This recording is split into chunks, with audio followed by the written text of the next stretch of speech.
Sorry, I just realized that my mic was off. Damn it. Oh, aren't we just going all right here? But you guys should have been able to at least see what I was doing, even without my running commentary. So, okay, now that that's beautiful. Okay, well, anyway, just to run through, ambient occlusion map is in place, set to multiply, and I've got the color block layer up so I can select the parts that I want to make brass. So, I'm just trying to remember what what is that part? Dang it. I don't remember what that part is, if it's a part I want to make brass or not. Well, since that's a no, I think so. Or wait, what is that bit? No, I think that's part of the axe head, I think, since it's yellow. So we're not gonna worry about that. We just want these guys, and this guy. Since those are our brass bits. And I don't know what that's part of. That's kind of its own thing. Whatever that is. Dunno. Not gonna worry about it. Whatever. So we've got those parts selected. So now I'm going to make a mask on that layer and find one of my brass, dark brass base. General principle: you want to use dark colors if you're going to cube map things, because then that way, especially like if it's going to be highly reflective, you want it to have a dark base so that it's not like interfering with the cube map very much. So this might, I think this is okay. I might make it a little darker, maybe 20. So we'll drop that in.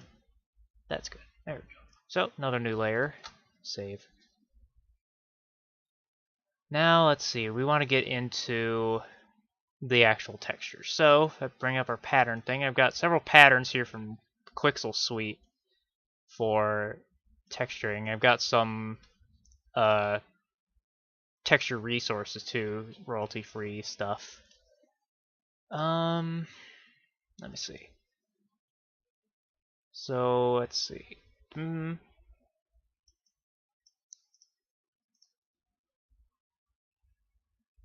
think so, yeah.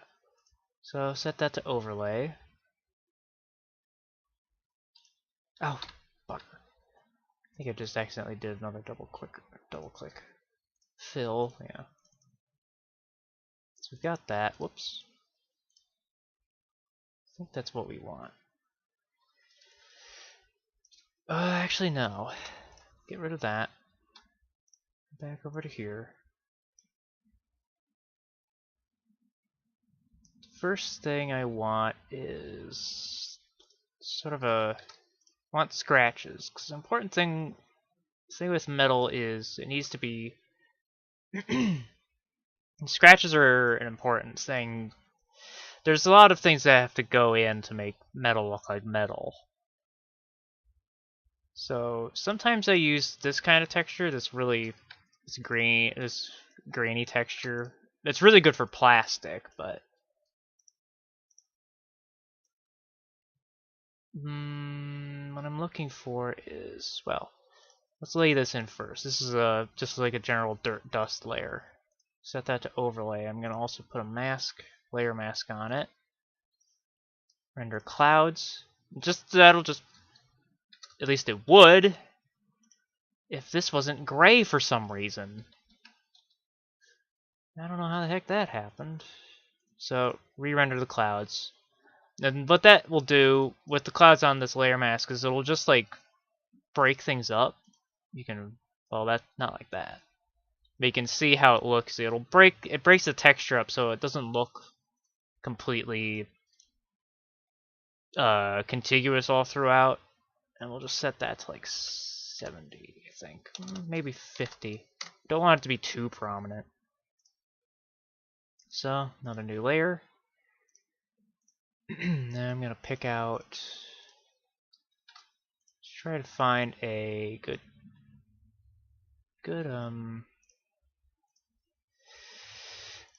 just trying to find one of those damage.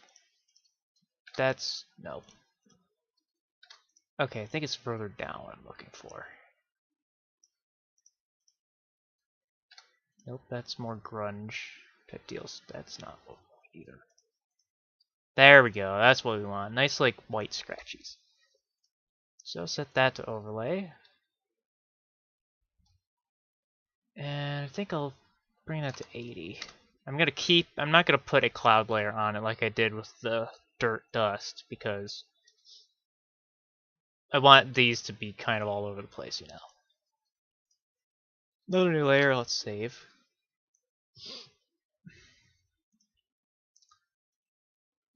Then let's see. Probably gonna put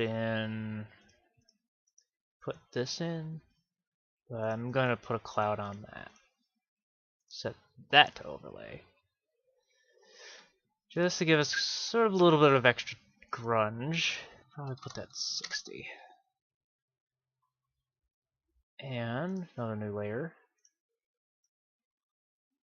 Just layers and layers. Grab that those scratches again. Actually no, not that big. Maybe a little smaller. And I'm gonna rotate this. Like that. I'm back here. And this I'm gonna put a cloud on. Overlay. There we go. And I think I'm gonna leave that at 100. So, and that pretty much does that for the metal. You see how that looks. You don't really, you know, just a few textures like that is generally enough. Now, we want wood. That's wood. We want wood for that. So I'm gonna select that. And another new layer mask that. Because we want we'll get wood in here. It's gonna be a pretty rough looking wood, so gonna get some of these wood textures. Not that one though. But more of a rough looking wood.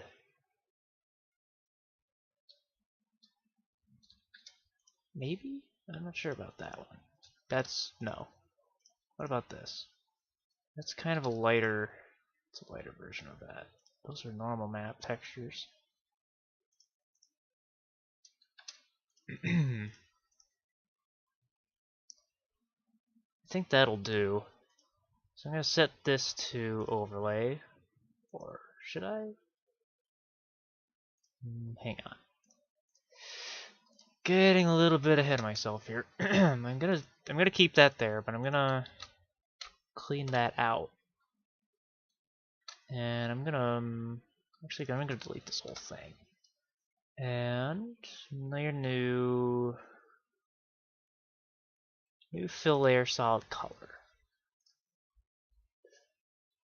I'll get that sorted out, but I need to get a nice brown color.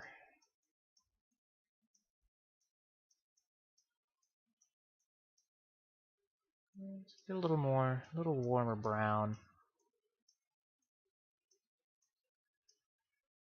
Bring it up a bit more like that. Okay. So now I'm going to select this and I'm going to put it into that layer mask. There we go. So then I can hit overlay on that. So sort of experiment here with let's try linear light. That looks terrible, but just bring down the opacity to make it look less terrible.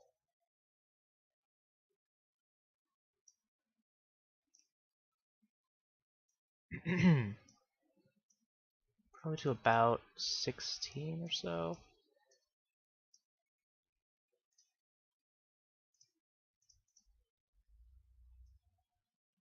I think that works. Not sure about the texture though. I might change it out.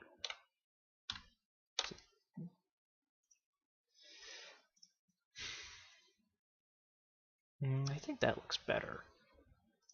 I want to try something though.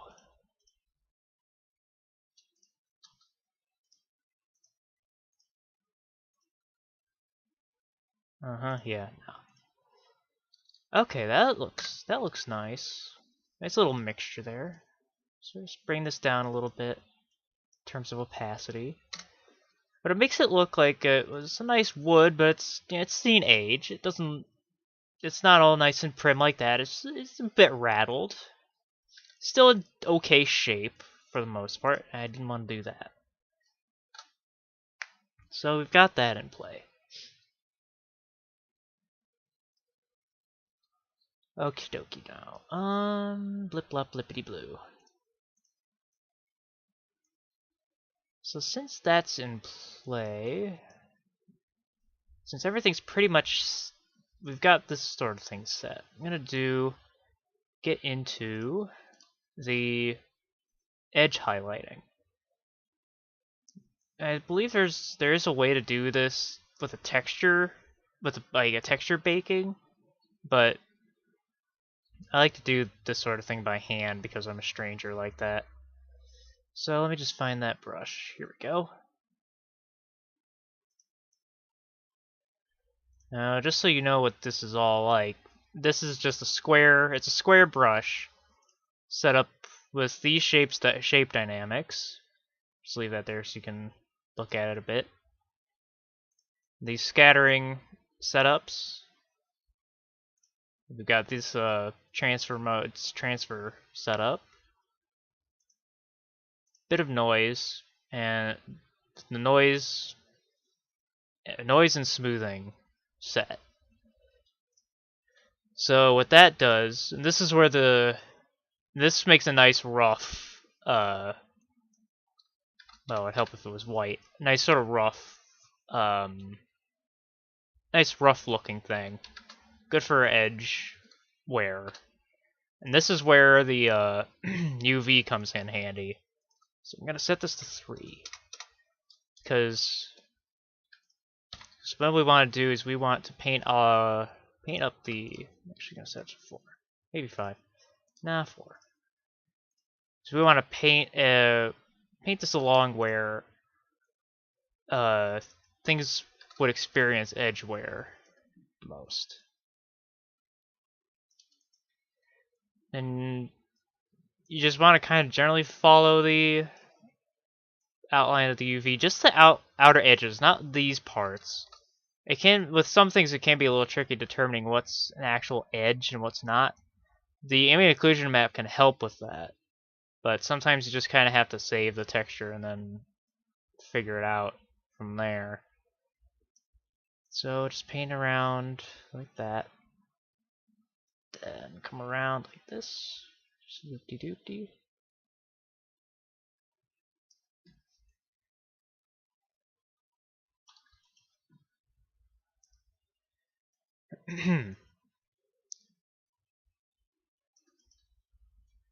Whoops. Okay. Bring it up around like that. There we go. This is working with the axe here, the axe head. And since those UVs are all overlaid, this will reflect onto the axe heads. So we only need to do this once, fortunately. We also need to do these, because at least this part, this is a raised sector. This is a slope, so we don't need to put this in. This is only really needed for hard edges. Just like that.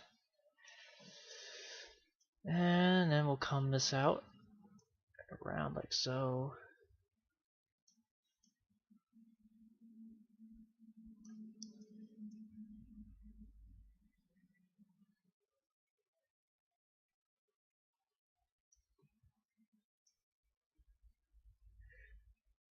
Okay.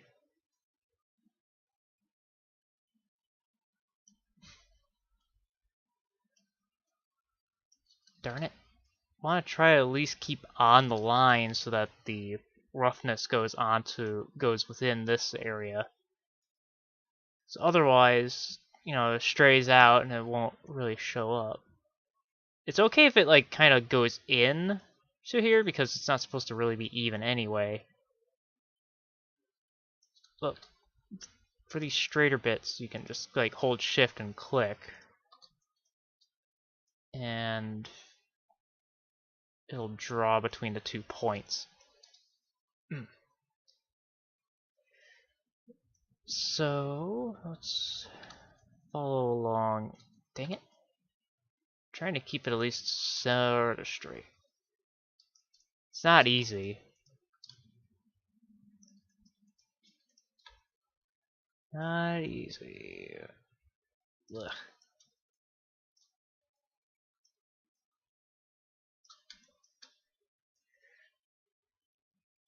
Takes time, patience, perhaps a little bit of insanity.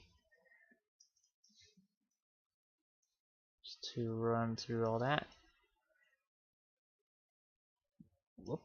Kind of doing it in like pulses here rather than trying to do it all in one motion.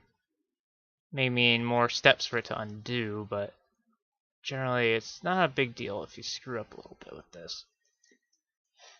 Because like I said, it's okay if it kind of goes into there a bit, because it's not really meant to be completely even.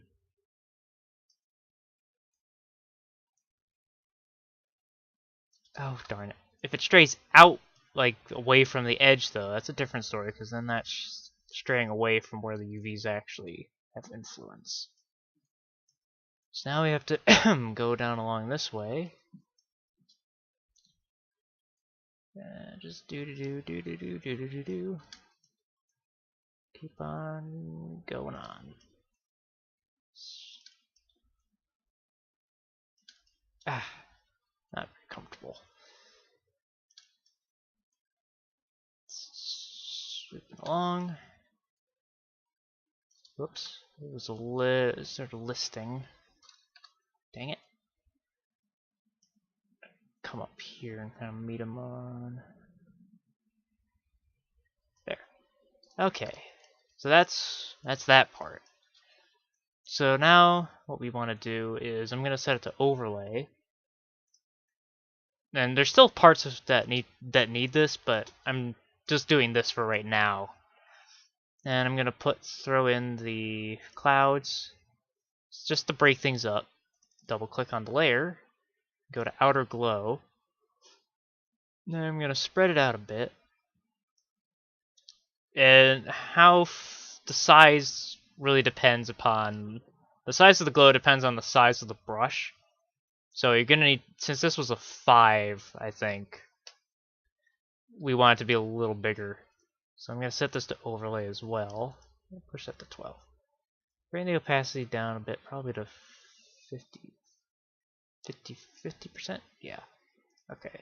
And then probably about the same here. I generally don't have this this highlighting terribly prominent, and I don't have it really like at 100%. Usually like 30 or lower, because I want it to be just kind of a subtle indication of that sort of thing. Then, no, stuff like this is really simple, so I can just slap this in. Since this is all straight edge, I can just hold shift and click my way to victory here. Saves a lot of time instead of having to just draw it freehand like that, like I was doing. And keep in mind, I was doing that with the mouse. I wasn't using a tablet or anything like that.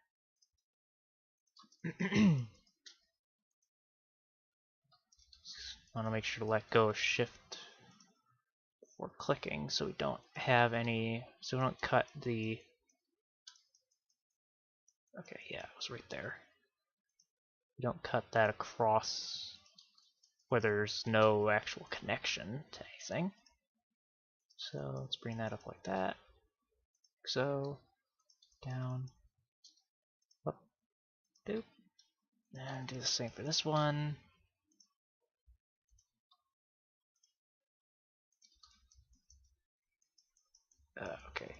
Get down to here.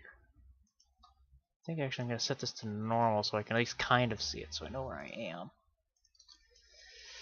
Don't know why I didn't do that earlier, but... Okay, then bring this up to here. Right there. And there. Okay. So that's that, so I'm going to set this back to overlay. Settle that up. So, let me see. There's that. There's also the top part there where the spike is. I think I'm gonna do this. I'm gonna bring this down to 3 perhaps. I'm gonna do these and then I think that should be it for today. So just cut that down and around like so. Set this again back to normal so I can see where it's going.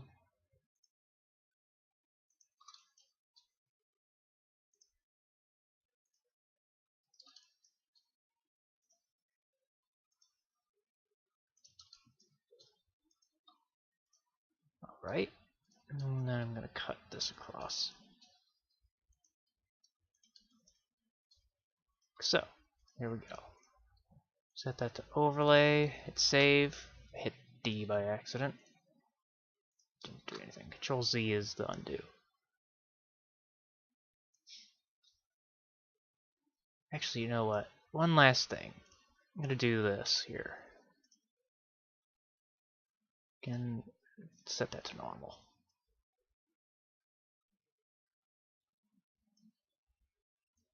Just real quick and easy.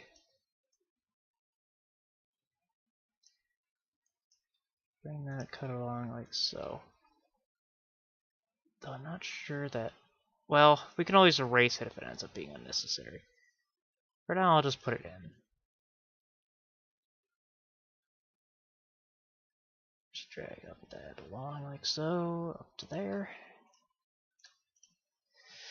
Okay, well, we'll set that back to overlay. I'm going to save that, and once it's done, that should do it for today. Join me next week when we do more with this and start laying in more details.